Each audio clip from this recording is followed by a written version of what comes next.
Hello everyone, আপনাদের border guard বিজিপির ১০৫তম ব্যাচে কিন্তু নতুন নিয়োগ বিজ্ঞপ্তি প্রকাশ করা হয়েছে। তো এখানে কিন্তু আপনারা আবেদন করতে পারবেন ২৪শে মার্চ ২০২৬ থেকে ২রা এপ্রিল ২০২৬ পর্যন্ত। তবে স্বল্প সময়ে আপনারা আবেদন করতে পারবেন। এখানে আপনারা প্রায় ১০-১২ দিনের মতো আপনারা একটা টাইম পেয়ে যাচ্ছেন। তো এর মধ্যে খুব দ্রুত আপনাদের আবেদন করতে হবে। তো আপনারা যারা আবেদন করতে চান স্ক্রিনে দেওয়া হোয়াটসঅ্যাপ নাম্বারে আমাদেরকে যোগাযোগ করতে পারেন। আপনি ঘরে বসে থেকে আমাদের মাধ্যমে আপনারা আবেদনটা সম্পন্ন করতে পারবেন।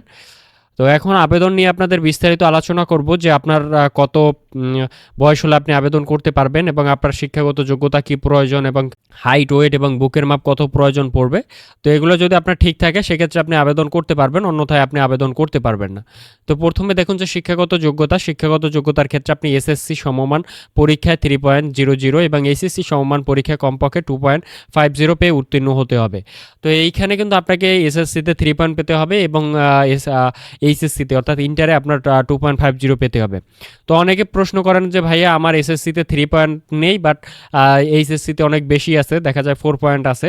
সেক্ষেত্রে আপনি আবেদন করতে পারবেন না, কারণ এখানে মিনিমাম যে রিকোয়ারমেন্টস দেওয়া আছে আপনার এসএসসি এবং এইচএসসি, প্রতিটা আপনার ক্ষেত্রে আপনাকে সেই পয়েন্টের উপরে পেতে হবে, না হলে আপনি আবেদন করতে পারবেন না।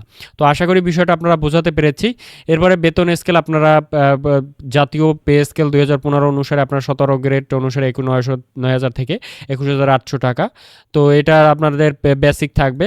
তো এরপরে বয়স যেটা হলো 9/7/2026 তারিখে যাদের 18 থেকে 23 বছর বয়স হয়েছে, যাদের জন্ম তারিখ 20/7/2003 হতে 19/7/2008 মধ্যে হবে, তারাই কিন্তু আবেদন করতে পারবেন। তো এখানে কিন্তু আপনার জন্ম তারিখটাও দেওয়া আছে 20/7।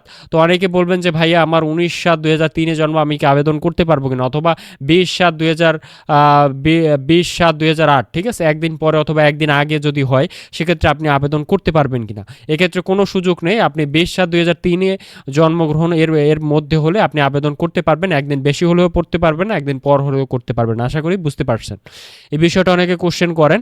এরপরে আপনার যে শারীরিক মাপ আপনার উচ্চতা, এখানে আপনার নর্মাল যারা মেধা কোটা আবেদন করবেন 5 ফুট 6 ইঞ্চি এবং ক্ষুদ্র নৃগোষ্ঠীর ক্ষেত্রে 5 ফুট 4 ইঞ্চি।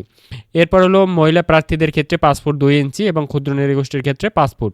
তো এখানে কিন্তু আপনাদের কোনো মুক্তিযোদ্ধা কোঠা নেই। এখানে যারা মুক্তিযোদ্ধা কোঠায় আবেদন করতে চান তারা আপনাদের মেধা কোঠার মাধ্যমে 5 ফুট 6 ইঞ্চিতে আবেদন করতে হবে। তা আশা করি বুঝতে পারছেন। ওজন এখানে আপনাদের 49.90 অর্থাৎ 50 কেজি। ক্ষুদ্র নৃগোষ্ঠীর ক্ষেত্রে আপনার 47.173 কেজি। এরপর হলো মহিলাদের ক্ষেত্রে আপনার 47.173 কেজি এবং ক্ষুদ্র নৃগোষ্ঠীর ক্ষেত্রে আপনার 43.544 কেজি। তো এখানে আপনার ওজনটা আপনি মেপে দেখবেন যে আপনার ঠিক আছে কিনা। বুকের মাপ এখানে 30-32 সবার ক্ষেত্রেই, এবং মহিলাদের ক্ষেত্রে আপনাদের 28-30 হলে আবেদন করতে পারবেন। চোখে 6/6 অর্থাৎ এখানে যে আপনার দৃষ্টিশক্তি যেটা সমস্যা থাকা চলবে না, তাহলে আপনি আবেদন করতে পারবেন। বৈবাহিক অবস্থা অবৈধ আপনাকে অবিবাহিত হতে হবে এবং আপনি মহাপরিচালককে কম বেশি করতে পারেন, সকল জেলায় হবে রেজিস্টার।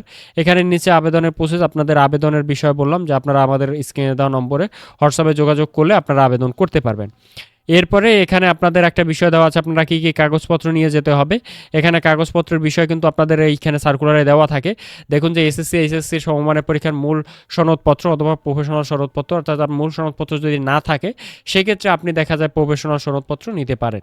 সংশ্লিষ্ট স্কুল কলেজ এসএসসি এবং এইচএসসির ক্ষেত্রে আপনার স্থায়ী ঠিকানা সহ জন্ম তারিখ উল্লেখ থাকবে, অর্থাৎ আপনার যে টেস্টিমোনিয়াল আছে, আপনার যে প্রশংসাপত্র সেইটি আপনি নিয়ে যাবেন এবং সেখানে অবশ্যই আপনার স্থায়ী ঠিকানা এবং জন্ম তারিখ উল্লেখ থাকবে। এরপরে হলো আপনার অভিভাবকের অনুমতিপত্র, চেয়ারম্যান কাউন্সিলর কর্তৃক সত্যায়িত, অর্থাৎ একটা অভিভাবক সম্মতিপত্র নেবেন এবং সেটা অবশ্যই আবার চেয়ারম্যান কাউন্সিলর কর্তৃক আপনার সেখানে তাদের সিল স্বাক্ষর থাকবে।